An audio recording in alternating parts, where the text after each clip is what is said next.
Hello students, आज beam का हमारा 5th लेक्चर है और ये हमारा बीम का लास्ट लेक्चर होगा।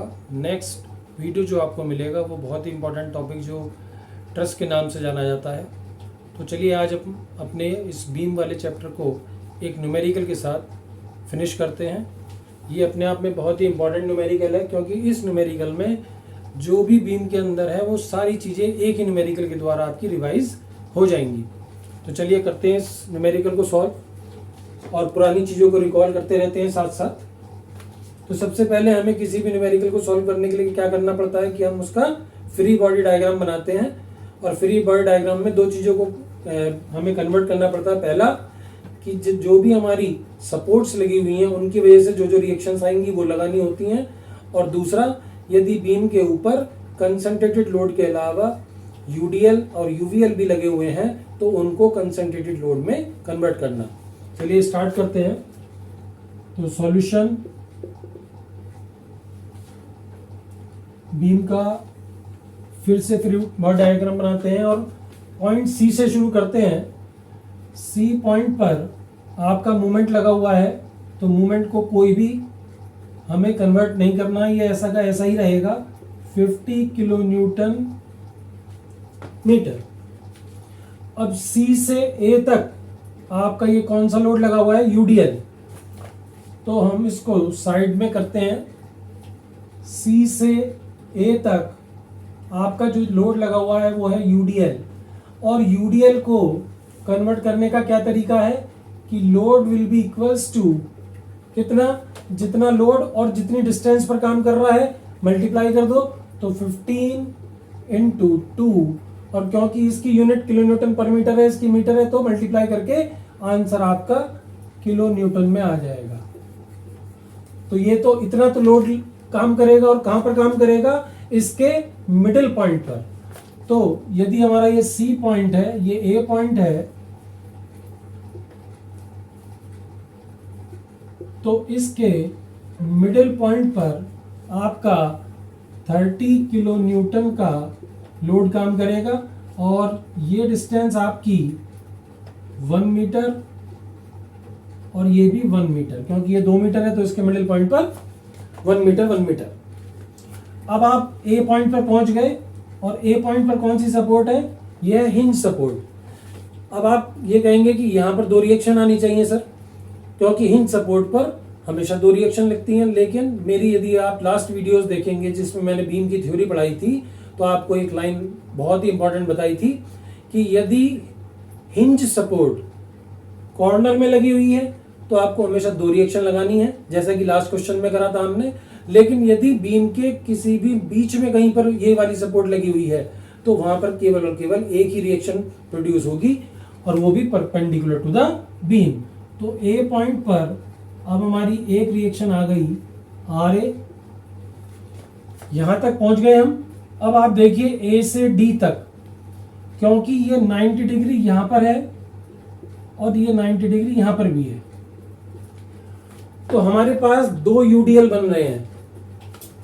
तो हम कहां से कहां तक की बात कर रहे हैं, सबसे पहले ए से डी तक की बात कर रहे हैं, और ये क्या है, यूवीएल, यूनिफॉर्म वेयरिंग लोड। और इस लोड को कंसंट्रेटेड लोड में कन्वर्ट करने का क्या तरीका है कि load will be equals to 1/2 base into height, मतलब area of the triangle, right angle triangle. तो यदि आप इसका सॉल्व करेंगे तो ये भी 30 किलो न्यूटन आ गया आपका। और ये लोड कहां पर काम करेगा, at the centre of gravity of the triangle. और centre of gravity of the right angle triangle कहां पर होती है, तो यदि आप लास्ट वीडियोस को देखेंगे तो मैंने एक पॉइंट बताया था कि हमेशा एक चीज याद रखिए, 90 डिग्री वाले बिंदु से L/3 पर। तो यदि हम यहां पर देखें तो 90 डिग्री वाला बिंदु हमारा कौन सा है, डी। तो L/3 फ्रॉम डी, तो डी से L/3 पर। तो यदि डी हमारा ये पॉइंट है तो ये डिस्टेंस हो गई, L कितना है, 3 मीटर, तो L/3 का मतलब हो गया 3/3 मीटर। इसका मतलब 1 मीटर फ्रॉम डी। तो यहां से 1 मीटर की दूरी पर ये हमने 30 किलो न्यूटन का लोड लगा दिया और ये हो गया 1 मीटर, और बची हुई आप निकाल सकते हैं 2 मीटर, क्योंकि टोटल आपके पास 3 मीटर है। नेक्स्ट डी से बी तक यदि आप देखेंगे तो फिर से क्या है, UVL। इसको भी आप कैसे कन्वर्ट करेंगे कि load will be equals to area of the triangle. तो 1/2 बेस कितना है 6 और 20 किलो न्यूटन पर मीटर का लोड लगा हुआ है। तो अब ये कितना हो गया 60 किलो न्यूटन। और स्टूडेंट्स फिर से क्या करना है हमें कि 90 डिग्री वाले बिंदु से L/3 दूरी पर लगाना है। तो 90 डिग्री वाला पॉइंट तो फिर से हमारा D है, तो यहां से L/3, तो लिखते हैं इसे L/3 फ्रॉम D। इसका मतलब 6/3, क्योंकि अब हमारी जो डिस्टेंस है वो 6 मीटर है। तो 6/3 equals to 2 metre from D। तो अब यहां से 2 मीटर की दूरी पर ये हमने 60 किलो न्यूटन का लोड लगा दिया। और यदि हम बी पॉइंट को देखें तो ये बची हुई दूरी आपके पास अब 4 मीटर बच जाएगी, क्योंकि टोटल डिस्टेंस आपके पास 6 मीटर है। अब हम बी पॉइंट पर पहुंच गए, और बी पॉइंट पर क्या है, रोलर सपोर्ट। रोलर सपोर्ट में क्या होता है, एक ही रिएक्शन लगती है परपेंडिकुलर टू द बीम।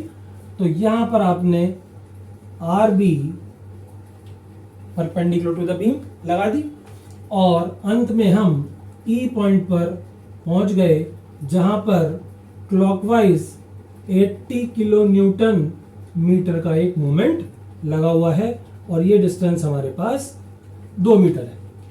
तो इस प्रकार हमने इसका फ्री बॉडी डायग्राम बना लिया। अब नेक्स्ट क्या होता है कि साइन कन्वेंशन लिखनी होती है। अब मैं हर क्वेश्चन में साइन कन्वेंशन नहीं लिखूंगा, मैं आपको वर्बली बता रहा हूं। एक डायग्राम तो हम छोटा सा बना ही सकते हैं कि एक्स की इस डायरेक्शन को पॉजिटिव मानेंगे, वाई की इस डायरेक्शन को पॉजिटिव मानेंगे, और मूवमेंट के लिए क्लॉकवाइज पॉजिटिव और एंटी क्लॉकवाइज नेगेटिव। चलिए इस साइन कन्वेंशन के साथ अब इसको सॉल्व करते हैं। तो सबसे पहले सिग्मा एक्स यदि 0 करने की हम सोच रहे हैं तो करने की कोई जरूरत नहीं है, क्योंकि कोई भी हॉरिजॉन्टल फोर्स इस पे काम नहीं कर रहा है, कोई भी हॉरिजॉन्टल रिएक्शन भी काम नहीं कर रही है।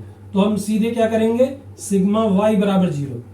तो सिग्मा वाई बराबर 0 इस साइन कन्वेंशन के अकॉर्डिंगली यदि हम लिखना चाहें तो माइनस का 30 प्लस का RA माइनस का 30 माइनस का 60 प्लस का RB इक्वल्स टू 0। तो RA plus RB equals to हो गया आपका 120। This is your equation number 1। अब हमें क्या करना है, मूवमेंट को 0 करना है। इक्विलिब्रियम इक्वेशंस 3 होती है हमारे पास, sigma x 0, sigma y 0, sigma m 0। Sigma x की जरूरत नहीं पड़ी, सिग्मा y कर लिया हमने। तो अब हम सिग्मा m बराबर 0 करेंगे। और कल मैंने आपको बताया था, लास्ट वाले वीडियो पर बताया था कि हम मोमेंट उस पॉइंट के अबाउट लेते हैं जिस पॉइंट पर सबसे ज्यादा अननोन फोर्स लगे हों, लेकिन यहां तो दोनों ही पॉइंट पर एक एक अननोन है। तो हम चाहे ए के अबाउट ले लें चाहे बी के अबाउट ले लें, कोई फर्क नहीं पड़ता। तो चलिए ए के अबाउट ले लेते हैं। और जब हम ए के अबाउट मूवमेंट लेंगे तो सबसे पहले इस मूवमेंट की बात करते हैं कि ये तो ऑलरेडी मूवमेंट है, बस इसकी हमें डायरेक्शन देखनी है, क्योंकि ये एंटी क्लॉकवाइज मोशन में है। तो हम इसको लिखेंगे माइनस का 50। केवल इसमें डिस्टेंस की मल्टीप्लाई नहीं होगी, ये ऑलरेडी डिस्टेंस से मल्टीप्लाइड है, ये मूवमेंट है। अब यदि हम ए की 30 किलो न्यूटन की बात करें तो मैंने कल बताया था आपको कि ए पॉइंट को पकड़ लीजिए। अब 30 किलो न्यूटन वाला जो पॉइंट है, वो लोड है, वो इसको एंटी क्लॉकवाइज घुमाएगा। तो एंटी क्लॉकवाइज हमने नेगेटिव माना हुआ है, तो 30 तो माइनस का 30 इंटू यहां से यहां तक की डिस्टेंस कितनी है 1 मीटर। मीटर लिखने की जरूरत नहीं है, इंटू 1। अब हम यहां पर आ गए, इसका मोमेंट इसके अबाउट 0 हो जाएगा, अब इस वाले 30 की बात करते हैं।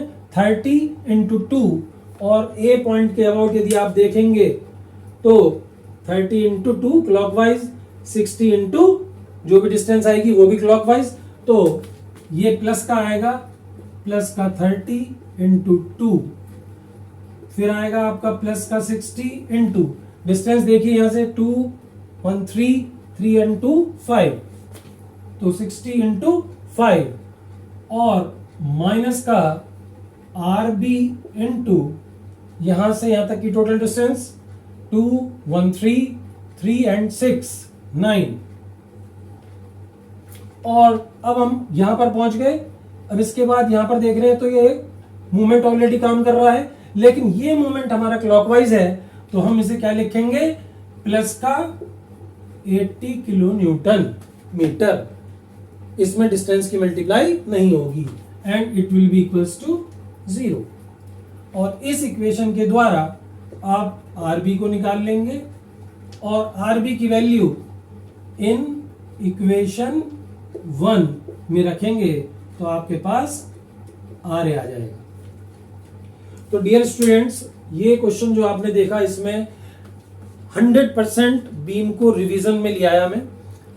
आपके कंसंट्रेटेड लोड होते हैं, उसका क्वेश्चन मैं पहले करा चुका हूं आपको।